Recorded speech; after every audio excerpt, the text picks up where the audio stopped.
Olá, pessoal, boa noite. Estou agora entrando em contato com os nossos convidados para a gente poder começar e continuar a nossa live. Então, eu peço só um pouquinho de paciência de vocês, a gente já vai começar.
Enquanto eu aguardo os nossos convidados, eu vou adiantando um pouco sobre o nosso tema, né? Hoje nós vamos falar um pouco sobre o papel do nefrologista, né, e como o nefrologista pode apoiar médicos de família e comunidade, unidades de saúde da família, a conduzir, né, pacientes com doença renal crônica, né, e auxiliar na linha de cuidado dessas pessoas. Oi, Denise, Olá, tudo bem? tudo bem? Boa Boa noite. noite. Então, nós estamos aqui com a nossa primeira convidada, que é Denise. Eu ainda estou tentando aqui conectar Matheus e Juliana, né, para poder fazer parte dessa nossa conversa. Matheus e Juliana, vocês também têm a opção de, entrando na live, pedir para participar, né, como convidado, talvez seja um pouco mais fácil, tá? Lembrando que tem que ser pelo dispositivo móvel de vocês.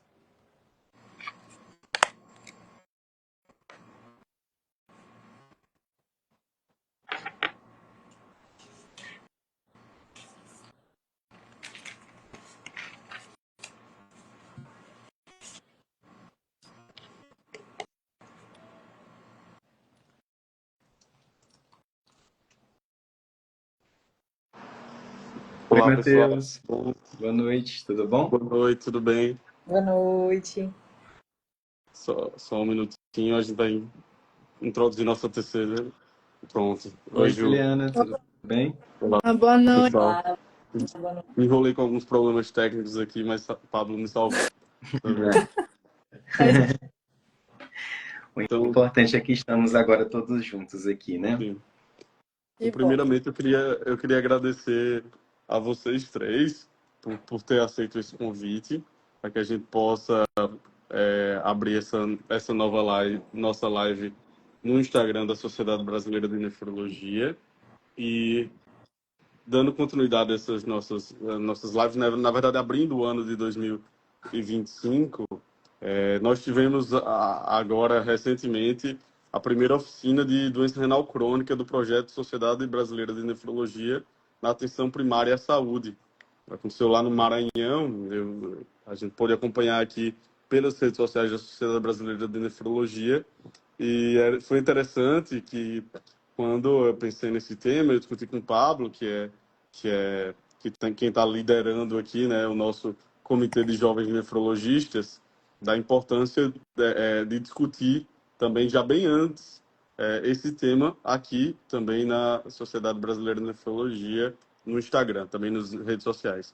E eu queria apresentar, né, para todo mundo que está aqui acompanhando a gente, o professor Pablo Alves é professor Ele é docente da Universidade Federal da Paraíba, ele é formado na Universidade Estadual do Rio de Janeiro e ele também tem se dedicado muito a essa parte de matriciamento, em relação à associação da nefrologia, da atenção especializada com a atenção primária à saúde, inclusive fomentando simpósio na semana do Dia Mundial do Rim. E aí a gente tem agora, eu estou entrando também na Universidade Federal da Paraíba, essa semana acabei tomando posse junto com Denise, que Denise agora é um contraponto muito importante da nossa live, porque ela é médica de família e comunidade, então ela vai poder dar esse olhar sobre a outra óptica do médico de família e comunidade, de como que eles enxergam a atenção especializada para poder ajudar o trabalho deles. E a doutora Juliana Mansur, doutora Juliana, por ter um pouco de contato, né, que eu também me formei na Universidade Federal de São Paulo, ela é uma médica que tem ampla experiência tanto na pesquisa clínica, como também na parte de glomerulopatia do transplante, e também com muitas publicações e faz parte do nosso departamento de epidemiologia e prevenção de doença renal. Eu queria iniciar agradecendo muito a presença dos três nesse momento dessa nossa live de hoje. E aí eu queria já abrir, né, perguntando primeiro para a Denise, né, falando um pouco sobre, que você pudesse falar um pouco sobre a sua, acho que você é a nossa principal convidada, do papel do cuidado renal nos pacientes na atenção primária, né, e como que você enxerga a possibilidade de apoio, não só do médico nefrologista, mas também da atenção especializada, incluindo junto ao médico de família e comunidade, do enfermeiro, da unidade de saúde da família, o agente da atenção primária de saúde, no manejo do paciente com doença renal crônica. Salve, pessoal. Muito obrigada pelo convite. Uma alegria estar aqui com vocês. Uma honra também poder conversar com pessoas que estão preocupadas com a sua seara de estudo, né? Que no caso de vocês é a nefrologia, mas também entendendo que o paciente é um todo, né? E a gente se preocupa com toda essa caminhada do paciente na rede. Então, assim, sou muito grata pelo convite e achei super pertinente o trabalho que vocês todos vêm realizando nesse sentido de matriciar esses pacientes para que a gente não perca tempo, né? O tempo que a gente perde é a taxa de filtração que a gente vai perdendo e a gente não encontra mais, né? Então, tempo é rim, se tempo é rim, a gente vai precisar olhar para esse paciente e todos os médicos, não só o médico de família, se valem do rim, né? A gente prescreve várias coisas e tudo que a gente prescreve que tangencia essa fisiologia vai entrar em contato íntimo com a doença renal desse paciente, desse possível paciente. Então, a medicina de família acaba tendo uma posição muito estratégica porque a gente está na casa das pessoas, né? Eu costumo dizer que a gente é o quintal das pessoas. Então, eu sou a forasteira que entro nesse território e lá eu partilho a intimidade das pessoas. As pessoas estão muito perto de mim. Elas abrem uma porta, elas me enxergam. Os alunos estão muito perto de mim, né? Os alunos da UFPB, por exemplo, eles vivenciam disciplinas que fazem com que eles também fiquem muito íntimos dos pacientes. Eles constroem projetos terapêuticos singulares desses pacientes em parceria com toda essa equipe multi, né? Então, é tanto um território de aprender a trabalhar em equipe, como é um território de aprender a respeitar o paciente. Nesse sentido, os pacientes, eles chegam para a gente muito crus, muito orgânicos, muito viscerais. Eles falam para a gente coisas que talvez eles não consigam falar para o especialista focal, porque eles já conhecem a gente muito mais. Às vezes eu atendi o paciente 30 vezes, agora que eu já estou quase há 10 anos no mesmo posto de saúde, já formei uma quantidade grande de residentes de medicina de família e comunidade, eu já consigo dizer muito bem quem é esse meu paciente, eu consigo lembrar de cabeça qual era as últimas 3 creatininas dele, consigo dizer quem é, né, o nefro que acompanha no HU, quem é a consulta que vai, a consulta que não vai, os antihipertensivos que toma, as dificuldades que eu tenho. Então, para a gente, esse processo de traduzir para o nefrologista, para ele ajudar naquilo que só ele vai saber fazer, mas com essa bagagem que a gente tem. E às vezes também o paciente ele pode mostrar uma certa reticência, porque eu tenho uma tendência, enquanto médico, né, enquanto essa pessoa preocupada com a quantidade de ibuprofeno que ele toma, né, com essa pressão que ele deixa ficar muito alta, eu tenho esse olhar de cavar o problema. Então, às vezes, ele não quer falar comigo, porque ele quer tomar mesmo ibuprofeno, ele quer tomar o Tonsililax, ele sabe que eu vou reclamar, ele sabe que eu vou pedir para ele fazer exames, e aí eu vou fazer cálculos, e aí eu vou falar do peso, eu vou falar da quantidade de carne que ele come, eu vou falar de algumas coisas, paciente renal crônico comendo um monte de carambola,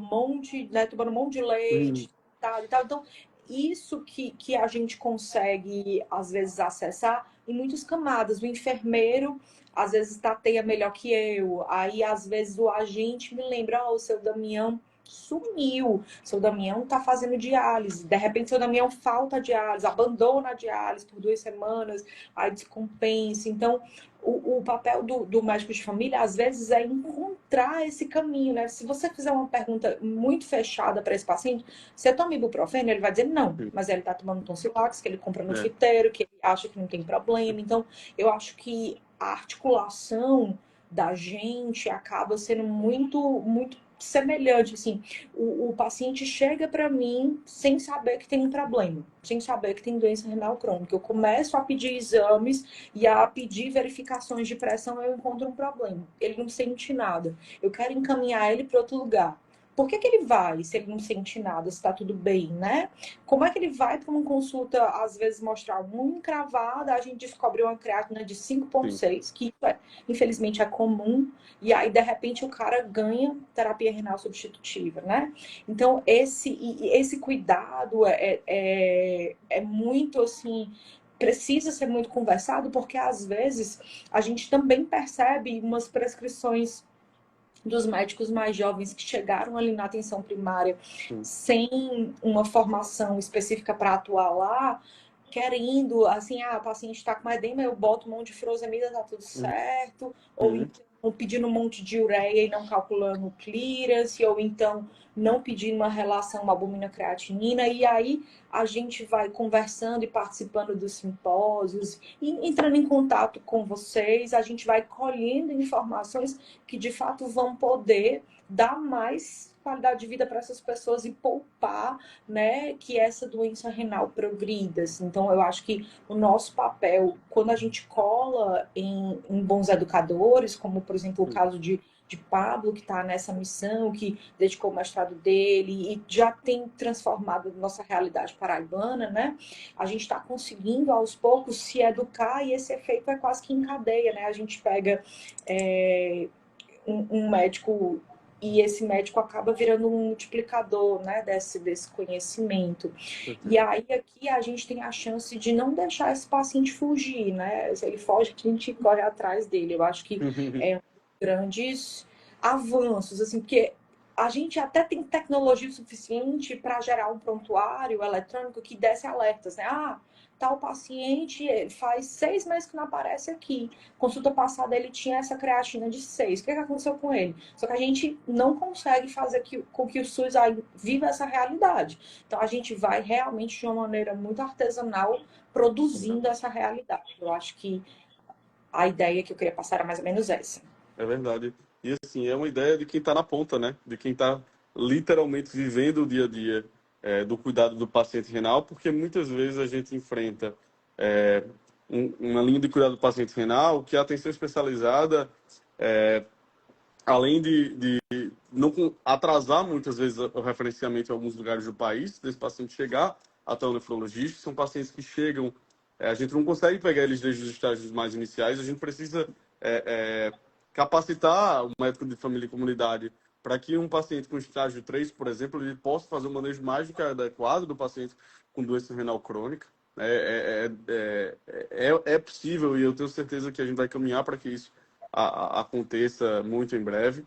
E você falou, né, em relação ao rastreio, aos exames, e a ideia é evitar desfecho, evitar que esse paciente progrida para a doença renal crônica em estágio final, e para isso a gente precisa ter disponível os tratamentos necessários, dar as orientações necessárias e diagnosticar de maneira precoce. E aí eu queria perguntar à doutora Juliana, quando a gente vai pensar, né, na epidemiologia, ou quando a gente vai pensar numa estratégia de medir esses desfechos, o que a gente tem que olhar assim, para esses pacientes para poder ver se a nossa integração entre a unidade de saúde da família e esse matriciamento e a atenção especializada está sendo, está conseguindo avançar, está conseguindo melhorar. Boa noite Eu novamente. acho, eu acho que assim, eu preciso inicialmente expressar minha admiração à medicina de saúde da família.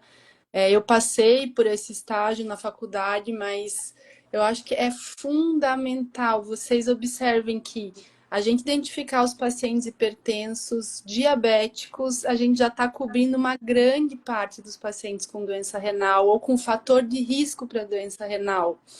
Observe que, assim, o paciente que tem um familiar com doença renal, e talvez a doutora Denise é quem vai descobrir isso. Ela está na casa do paciente, como ela falou, ela está no quintal do paciente, né? Você ter um familiar com doença renal é fator de risco para você ser portador de doença renal. Então, eu preciso expressar, assim, minha admiração, porque eu acho que é fundamental a gente estar ligado com os profissionais que, de fato, estão em contato com os nossos pacientes. Não adianta de nada eu publicar em Gloméria, eu ter todo um arsenal maravilhoso de biomarcadores se o paciente não chega até mim. O paciente precisa chegar. Então, eu preciso identificar os fatores de risco e, além disso, eu preciso prevenir, né, os agravos ao rim, como o uso de anti-inflamatórios, você mesma comentou. É muitíssimo comum, até os nossos pacientes que já estão acostumados, eles acabam indo no pronto atendimento e recebendo anti-inflamatórios inadvertidamente. E além disso, assim, o controle de pressão arterial, quem faz isso é o médico que está no dia a dia com o paciente, não somos nós que estamos distantes. Ele vai a cada 3 meses passar numa consulta comigo. Eu não sou a médica Sendo mais ligada. otimista, né? Exatamente.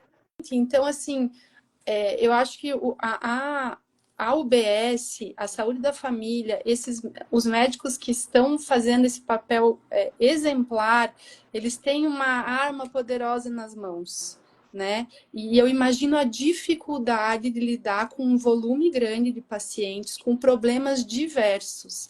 Mas nós temos um protocolo que nos diz que hipertensão, diabetes, um caso de doença renal na família, doença cardiovascular, são os fatores de risco mais importantes. Lembrando também que a etnia, né, raça, etnia, idade, a gente também precisa olhar esses pacientes de maneira diferenciada. O Brasil, ele é um país muito miscigenado. Então, nós participamos de um estudo com mutações de apolipoproteína e o pessoal dos Estados Unidos achava que só os negros que teriam. E a gente identificou pacientes loiros de olho azul, com mutação da apolipoproteína e risco alto de doença renal. Então, veja, o Brasil é uma riqueza só, né? Nós temos um número enorme de pacientes e nós precisamos chegar antes. E esses pacientes precisam chegar até nós, nefrologistas, antes. Eu acho que, assim, a educação médica continuada, o trabalho que vocês estão fazendo de maneira exemplar, a oficina que agora foi implementada pela Sociedade Brasileira de Nefrologia, tudo isso vai enriquecer, porque ainda é uma doença subdiagnosticada e subtratada. A gente precisa melhorar. Com certeza. E assim, eu acho que é notório como a Sociedade Brasileira de Nefrologia tem se voltado para a atenção primária à saúde e para rastreamento e detecção precoce dos pacientes com doença renal crônica. Sempre foi assim, né? Desde dos primórdios do Dia Mundial do Rim, mas agora está sendo algo contínuo, né? Não é só uma época do ano especificamente. E agora, queria perguntar para Pablo, eu até tinha programado uma pergunta aqui, mas aproveitando, né, esse simpósio lá do Maranhão, a oficina da Atenção Primária à Saúde, Pablo foi uma das primeiras pessoas a me falar um pouco sobre a importância do professor natalino lá no Maranhão, nessa capacitação da atenção primária. E aí eu queria perguntar para o Pablo como é que ele vê essa importância da centralização do cuidado do paciente com doença renal crônica. E como que você vê essa experiência da coparticipação do nefrologista, medicina de família e comunidade para cuidar desses pacientes? Pablo que publicou muito, inclusive, sobre isso, até na época da pandemia, que a gente teve grande dificuldade de manter a assiduidade e a frequência de assistência desses pacientes. Assim, o professor Natalino acho que um dos maiores ícones de referências da minha carreira, porque há muito tempo atrás, quando talvez isso nem fosse discutido, ele foi uma das primeiras pessoas a levantar a bandeira dessa integração entre a atenção primária, né, e a atenção especializada. E ele sofreu duras críticas, inclusive por isso, ao longo do tempo, mas se manteve firme e proveu cursos para a UnaSUS, e até hoje o Maranhão é uma grande referência, né? Porque a gente precisa entender que o processo de cuidado, né, de um paciente com uma doença complexa, como a doença renal crônica, e as doenças crônicas, né, que levam à doença renal crônica, como a hipertensão e o diabetes, são muito complexas e exigem, de fato, um entendimento de todo, desse ser humano como um todo, né, de todos os aspectos socioambientais nos quais eles estão inseridos, principalmente num país continental como o nosso, né, com as grandes disparidades que existem. E o médico de família, ele está lá, de fato, como Denise, como Juliana bem trouxe, né? E quando a gente se aproxima desse indivíduo, eu parabenizo muito a SBN por estar fazendo essa aproximação, né, por realmente abraçar esse projeto e seguir, né? E eu imagino que ele tem que cada vez mais se aprofundar. Então, a Sociedade Brasileira de Nefrologia e a Sociedade Brasileira de Medicina em Família e Comunidade precisam, né, abraçar isso e precisam caminhar juntas com esse intento, né? Porque o paciente ganha muito e talvez a gente consiga fazer valer a portaria ministerial, né, de julho de 2018, que já diz que o cuidado desse paciente em todos os estágios, desde o estágio 1 até a diálise, até o transplante, é na atenção primária. O paciente pode estar em diálise, ele pode estar transplantado, mas ele não deixa de ser um ser humano com outros problemas de saúde, com outras necessidades que vão ser acolhidas lá na atenção primária, né? E essa é uma discussão ainda pouco referenciada em artigos locais, né? A gente tem pouco na literatura mundial, mas ainda menos aqui no Brasil.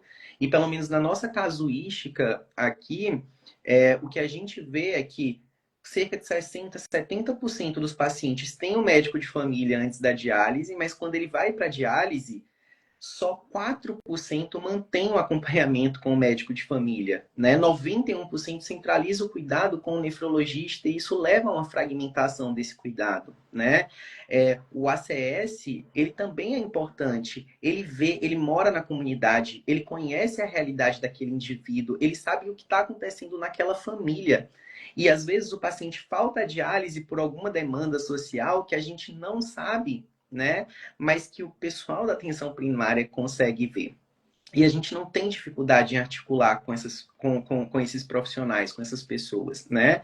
A gente fez o nosso simpósio esse ano aqui em Campina com 543 profissionais da atenção primária, médicos, enfermeiros, cirurgiões dentistas, né? E todos foram muito acolhedores, todos abraçaram a ideia, né? E o que a gente percebeu é que, de fato, ainda existia alguns déficits, por exemplo, na relação albumina-creatinina, em determinados parâmetros que mudaram ao longo do tempo, né? E que não foram acompanhando na realidade profissional dessas pessoas. Mas com a capacitação simples de um turno, né? Todos tiveram ganhos de conhecimento absurdos. E não só do conhecimento avaliado na nossa pesquisa, mas também da confiança. E a gente sabe que quando o indivíduo se sente confiante em fazer, em rastrear, em diagnosticar, ele vai fazer isso na prática dele, né? Então a gente precisa, de fato, trazer isso. E agora a SPN fez esse curso lá no Maranhão, e eu já aproveito para dar o spoiler de que em 18 de julho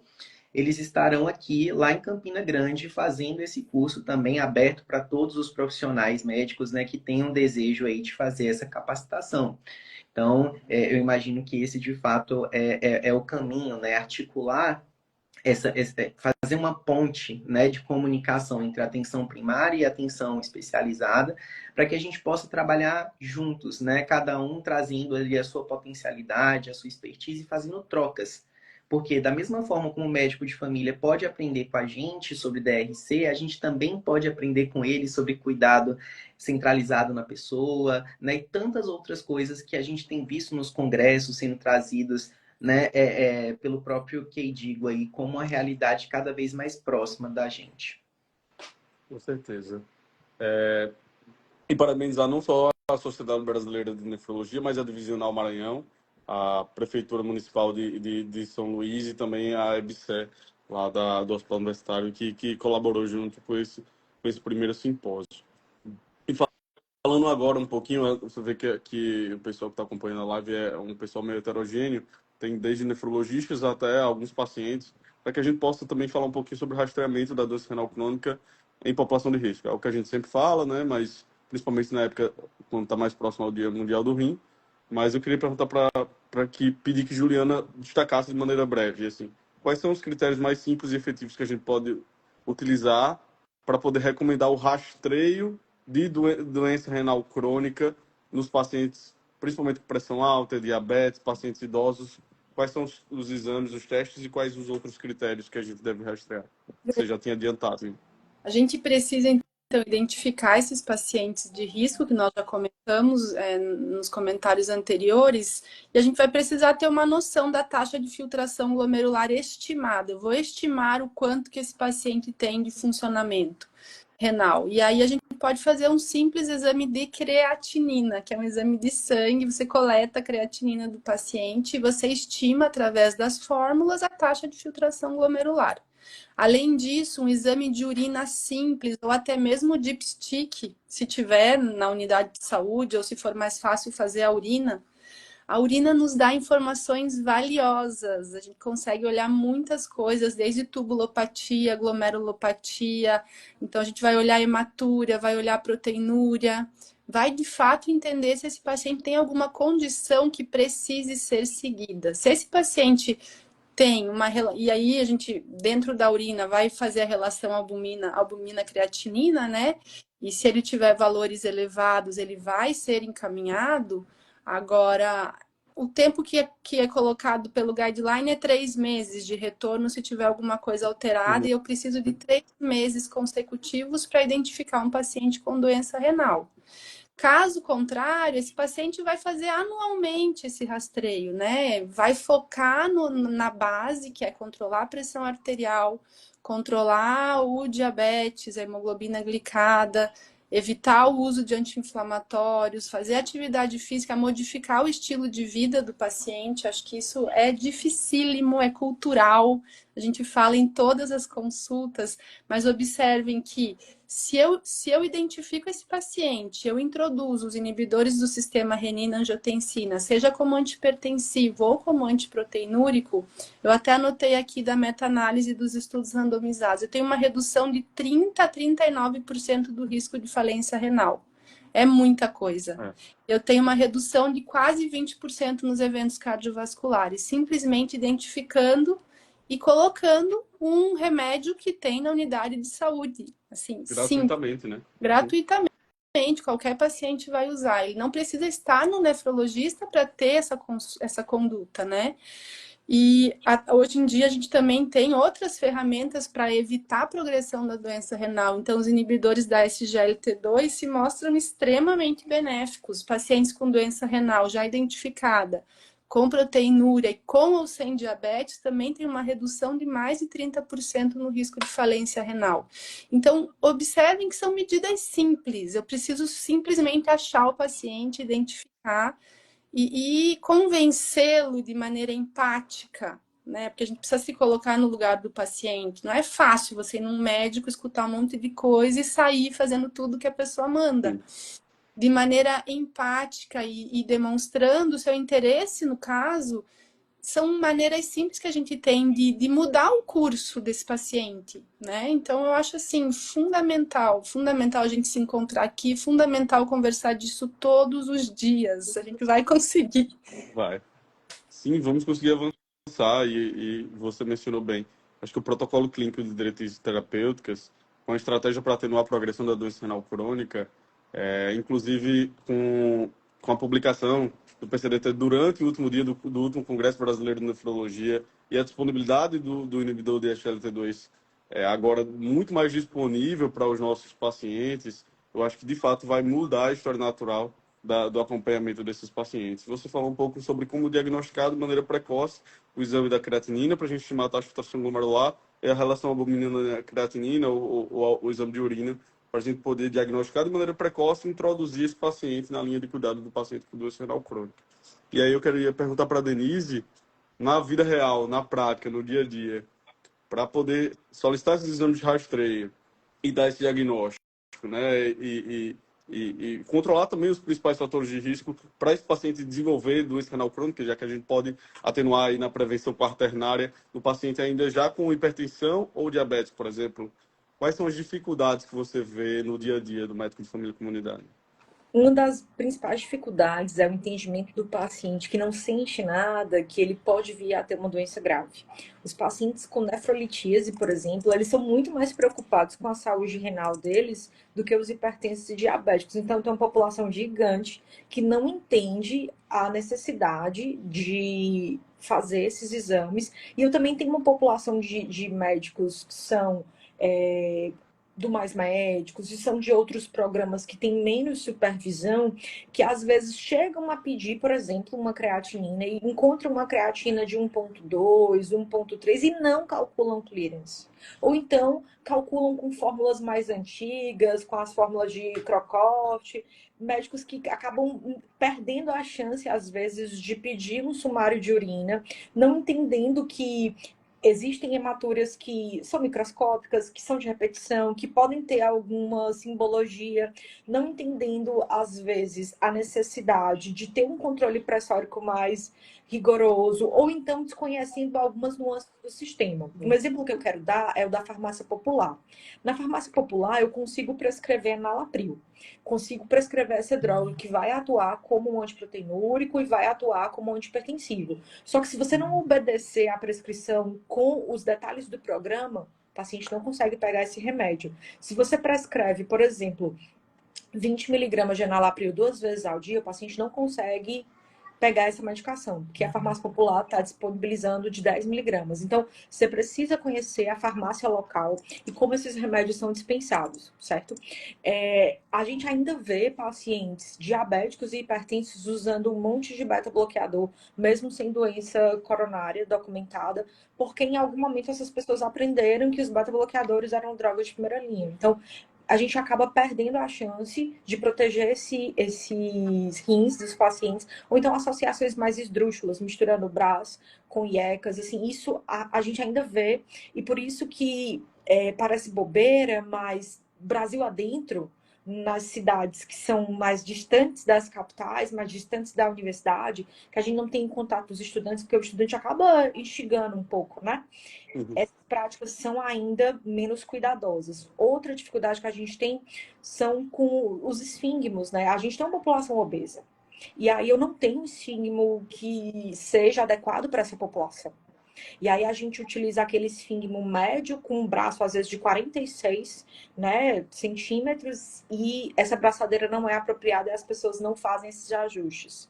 Ou então mede aquela pressão jogando fora toda a técnica, né? Não obedece a semiotécnica da verificação da pressão, e aí a gente às vezes tem valores que são irreais, né? O paciente está fazendo pressões bem mais altas e a gente não tem esse dado. Com relação aos exames, eles são exames muito baratos, são exames fáceis, são exames que todo município hoje em dia tem. Aqui em João Pessoa, por exemplo, a gente tem esses exames feitos de uma maneira muito rápida. Agora, alguns detalhes também vão ser importantes. Em algum momento se popularizou muito aqui solicitar microalbuminúria sérica. E aí a gente passa a não perceber que esses médicos receberam, internalizaram esse conhecimento da relação albumina-creatinina. Isso a gente ainda continua vendo. A gente continua vendo solicitações de ureia o tempo inteiro, várias vezes por ano, sem que esse paciente tenha pelo menos uma vez o clearance calculado. outra realidade também. Com relação ao exame de urina, a gente recebe o dipstick, por exemplo. Só que a gente guarda um pouco mais para gestantes, né? Para a gente acompanhar pré-eclâmpsia, enfim. E aí a gente consegue fazer de alguns pacientes. O que mais falta aqui em João Pessoa são os potes coletores do exame de urina. Então, existem detalhes, mas também tem saídas, sabe? O médico que é um comunicador mais eficaz, uma pessoa que consegue articular. Às vezes, por exemplo, eu acessei Pablo. Pablo, eu tô com um paciente que tem essa doença, sei lá, tem GESF, e aí ela tá espumando muito, e eu tô com dificuldade. E aí, uma simples palavra, às vezes, um direcionamento melhor no meu caminho, eu consigo ajeitar a paciente um pouco mais até ela chegar no nefrologista dela. Uhum. É uma coisa que tem ajudado bastante, né? Então, são os caminhos que a gente vai criando, né? O SUS é um sistema de saúde jovem, né? Ele não tem 40 anos. Então, ele está encontrando o caminho dele também. Mas eu acredito muito nesse potencial da gente olhar para o paciente e dizer para ele, olha, vamos investir esse pouquinho aqui, vamos pegar esse dinheirinho, em vez de pedir, sei lá, um monte de hormônio que está bem na moda, ou prescrever um monte de suplemento, né? Ah, eu vi que com a enzima não sei o que é bom, que não sei o que lá é bom, aí eu quero tomar um monte de coisa. Vamos investir nisso, porque... E aí a gente tem que ter esse cuidado, né? Para também não amedrontar a pessoa. A gente precisa orientar sem amedrontar. E ela confia. Eu tô trabalhando no que eu quero de melhor para você. Então, quando tem essa relação de confiança, os pacientes costumam superar essa barreira que o próprio sistema pode ter, sabe, Matheus? Então, assim, eu acredito muito que a gente está evoluindo. É visível isso, né? Eu tô na estratégia há bastante tempo. Assim, né? Desde que eu formei, eu adotei esse estilo de vida para mim. E eu vejo muita coisa melhorando, sabe? Então, tem dificuldade, tem, mas a gente tem superado muito a lacuna também. Sim. Eu queria só aproveitar essa fala de Denise, né, para falar que essa portaria, né, de 2018 a 1675, ela define, né, que todos os municípios e estados deveriam ter, né, então todo estado deveria ter uma referência de doença renal crônica. E o que a gente vê é que a maior parte dos estados não tem, de fato, né? Então, por exemplo, aqui no estado da Paraíba, a gente não tem, pelo menos isso não está bem estabelecido, né? Quem é essa referência ali segundo a portaria. E a gente também não tem ainda o matriciamento acontecendo de fato. Então, por exemplo, a Denise consegue me acessar, vários médicos de família conseguem me acessar por conta desses simpósios e das relações de trabalho que a gente vai estabelecendo ao longo do tempo, mas o ideal é que todo município tivesse a sua referência de matriciamento para que esses problemas que acontecem, né, eles sejam resolvidos. Porque como a própria Juliana trouxe, né, o paciente é mais visto pelo médico de família e comunidade, ele é visto pelo nefrologista a cada 3 meses, 6 meses, a depender do problema, só que às vezes acontece uma intercorrência ali naquele meio e o paciente não vai conseguir acessar o nefrologista, mas ele acessa o médico de família e o médico de família tem um nefrologista matriciador, esse problema ele consegue ser comunicado e resolvido em parceria. Então a gente também precisa fazer com que algumas coisas que estão no papel e estão muito bem desenhadas no papel, ela realmente acabe acontecendo na prática, né? Porque isso é importante para que o sistema continue tendo essa melhoria que também é muito visível, né? Assim, desde que eu atuo como nefrologista até hoje aqui em João Pessoa, eu vejo também esse processo de melhora, né? Mas ele poderia ser muito melhor se a gente tivesse realmente com algumas dessas ferramentas que foram criadas funcionando de forma plena, né? Sim. E eu queria aproveitar a fala de Pablo para perguntar, pra fazer a próxima pergunta. Eu acho que eu tenho uma pergunta mais para cada, mas para perguntar a Pablo em relação a como ele observa, agora ele que atende também num serviço de atenção quaternária, no Hospital Universitário daqui, e também participa um pouco da gestão dos pacientes na área local, municipal. Como que você observa as dificuldades da qualidade da referência desses pacientes para um serviço de atenção especializada e como que o papel da telemedicina pode ajudar nessa aproximação da atenção especializada junto a unidade de saúde da família e para qualificar para que tenham referenciamentos mais qualificados com pacientes que tenham maior demanda, de fato, pelo nefrologista. E você que tem experiência nessa parte de telemedicina, teve até trabalho realizado aí durante a pandemia. Aqui a gente também tem um estudo, né, que ainda não foi publicado, mas já foi analisado, que avaliou os atendimentos, né, os primeiros atendimentos de pacientes que foram referenciados para a gente pela atenção primária. E o que a gente observou é que apenas 20% dos pacientes da nossa coorte, né, eles tinham uma taxa de filtração glomerular menor do que 45, né? Então a gente vê que os pacientes que deveriam estar chegando ali, eles não estão sendo referenciados, talvez eles estejam perdidos por aí, né? E a maior parte dos encaminhamentos, eles não conseguiam ser resolvidos porque faltavam exames, né? Então, exames que a gente considera básicos. Então, 30% dos pacientes não tinham creatinina para uma consulta com o nefrologista, né? A relação albumina-creatinina, ela foi solicitada em cerca de 24% dos pacientes. Então, você não consegue tomar uma decisão se esse paciente ele deve ficar acompanhando ou não deve ficar acompanhando, porque a gente sequer tem exames ali básicos. Muito cisto simples, né, com um quantitativo que não faz a gente pensar em doença renal policística, né? Então, a gente tem ainda essas questões. E eu entendo que boa parte delas vem também da nefrofobia, né? Eu, pelo menos na minha formação, eu tinha muito medo da disciplina. Eu nunca achei que eu ia me tornar nefrologista até encontrar uma pessoa que me fizesse ver ela de uma forma muito simples e muito interessante, né?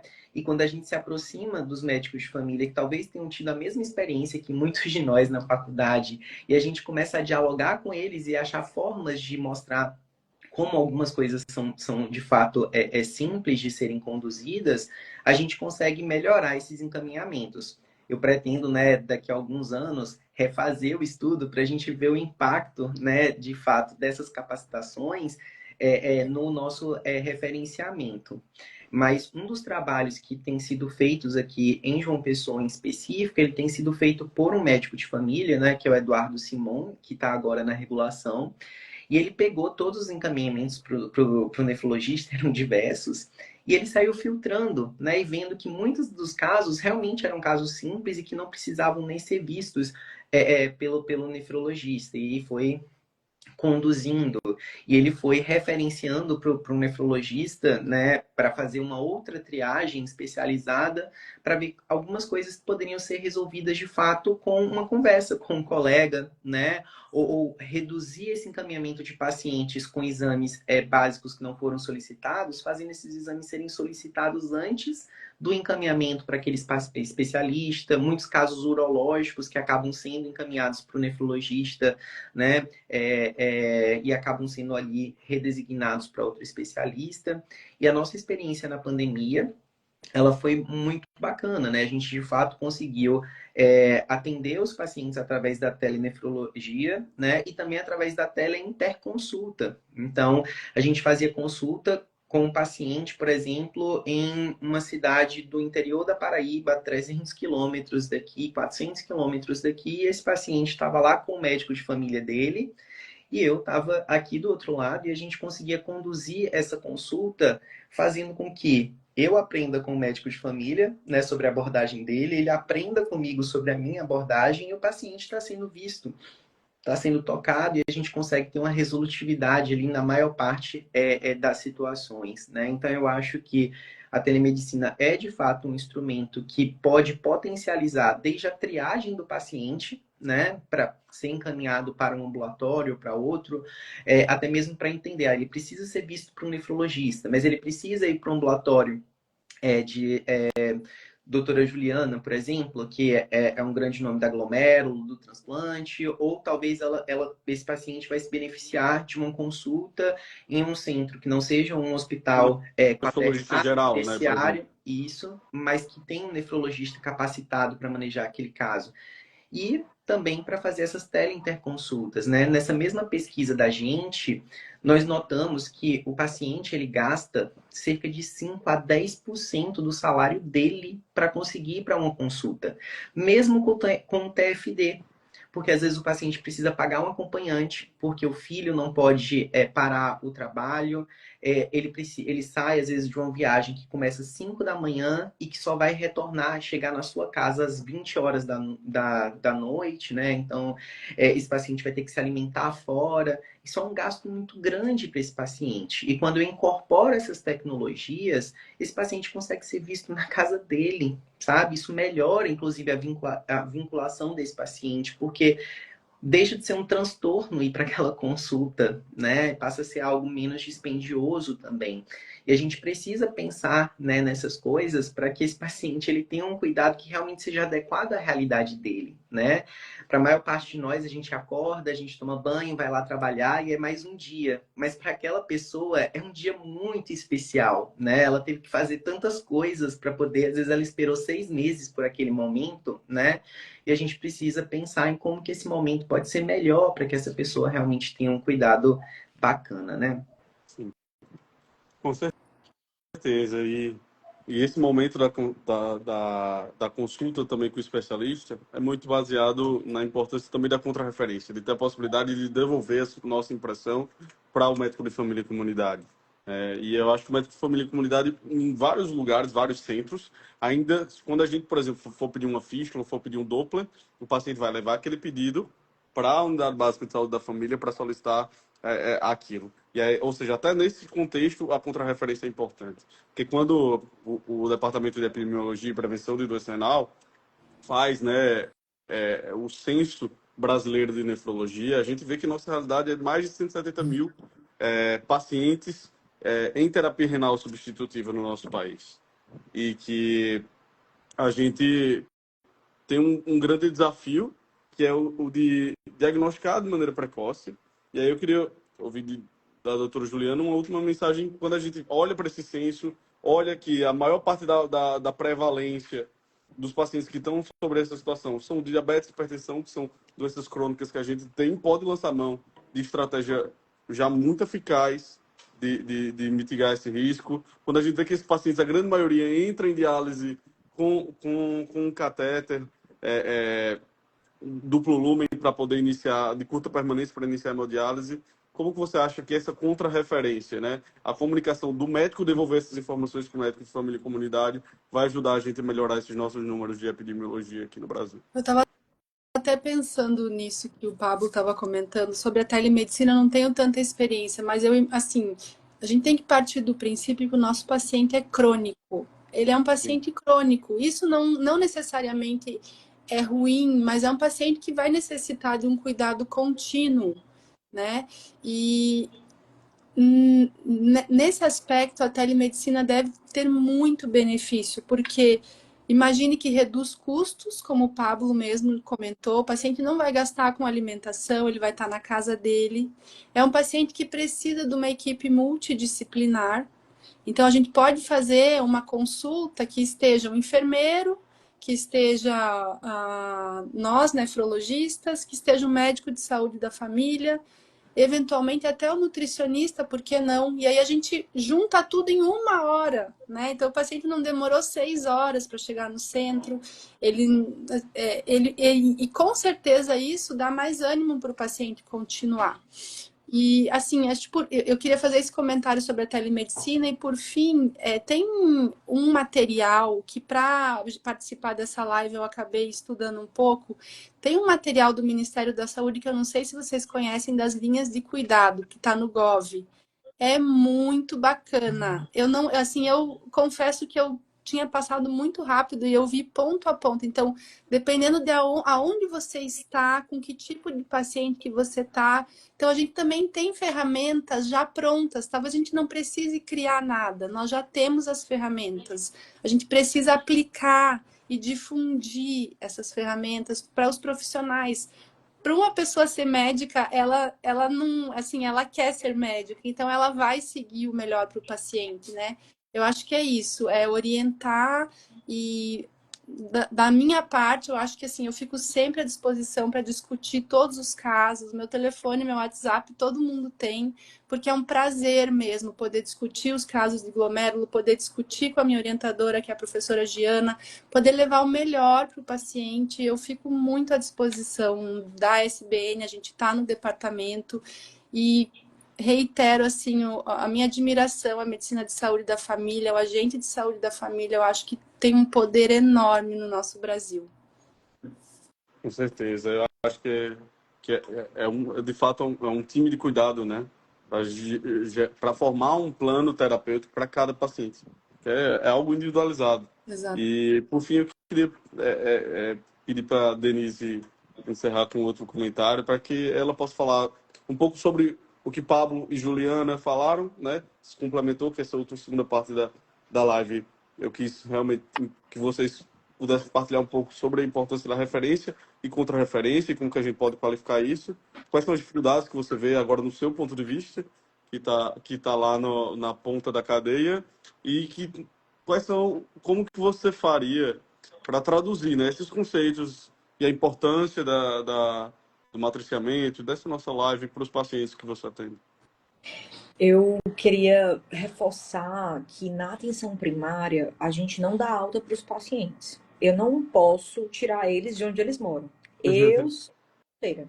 Não existe alta na atenção primária. Então, quem deseja seguir, né, essa carreira na medicina de família e comunidade enquanto especialidade séria, médica, com seu RQE, fazendo tudo que precisa ser feito, precisa entender isso, que os pacientes eles podem ter um impetigo, esporotricose e doença renal crônica, e depressão, e transtorno bipolar. E aí eu vou precisar prescrever lítio, por exemplo, para um paciente DRC. Então, eu vou precisar manejar muitos pratinhos, né?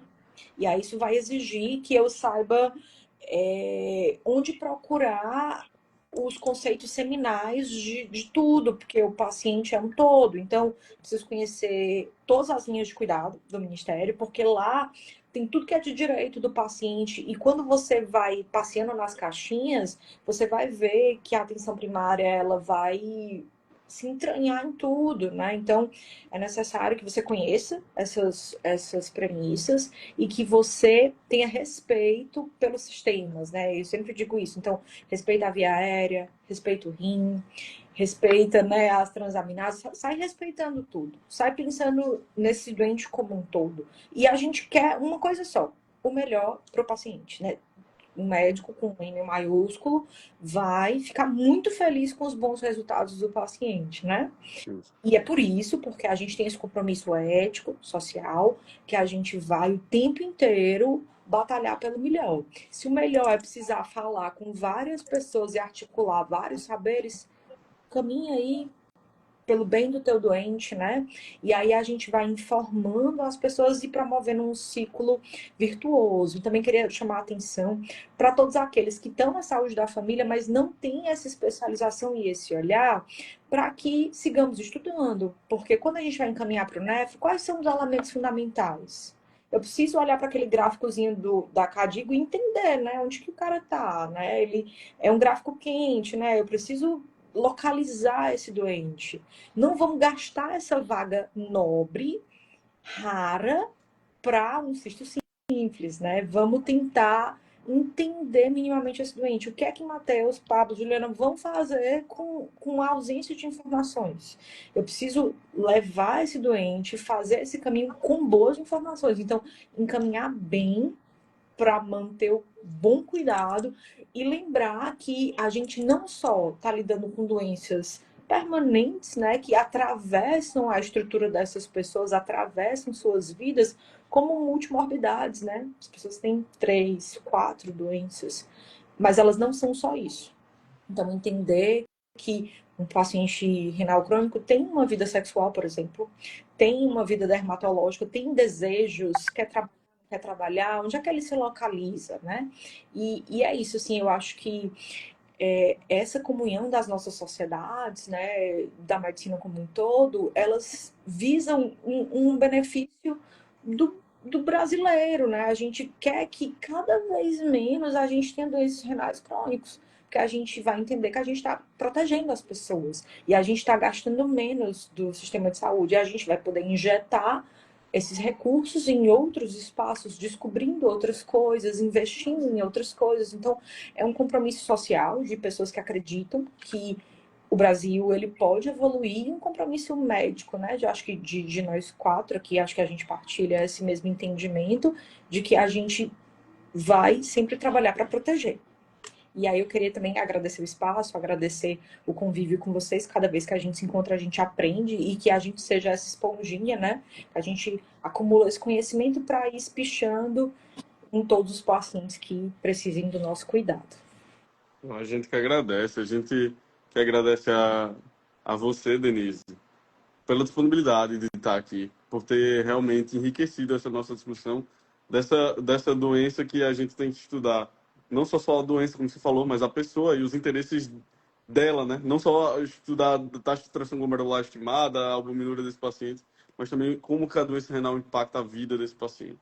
E aí, por isso que esses momentos como esse são tão importantes. Eu queria agradecer muito ao professor Pablo, a doutor Pablo e a doutora Juliana. Agradecer à Sociedade Brasileira de Nefrologia por permitir esse espaço e a cooperação da Comissão de Jovens Nefrologistas e também do Departamento de Epidemiologia e Prevenção de Doença Renal. Que momentos como esses se tornem múltiplos, né? E que a gente possa debater cada vez mais estratégias para a gente poder tratar essa doença que é invisível, né? Para uma boa parte dos pacientes, que, como a gente discutiu aqui, é um dos principais fatores que a gente deve mitigar, que é uma doença que impacta, mas que muitas vezes gera um pouco de sintomas. Por isso que a gente pactua, está de mãos dadas com a atenção primária, para que a gente possa fazer o diagnóstico precoce e, a partir daí, colocar o paciente dentro de uma linha de cuidado do paciente com doença renal crônica, certo? Queria agradecer também a todos que assistiram, né, a live, que contribuíram com mensagens. O tempo é curto e a gente quer realmente encerrar antes de 1 hora para a gente poder manter a live salve. Então, até breve. Muito obrigado a todos. Muito obrigada. Tchau, pessoal. Um abraço. Abraço. Tchau. Até mais.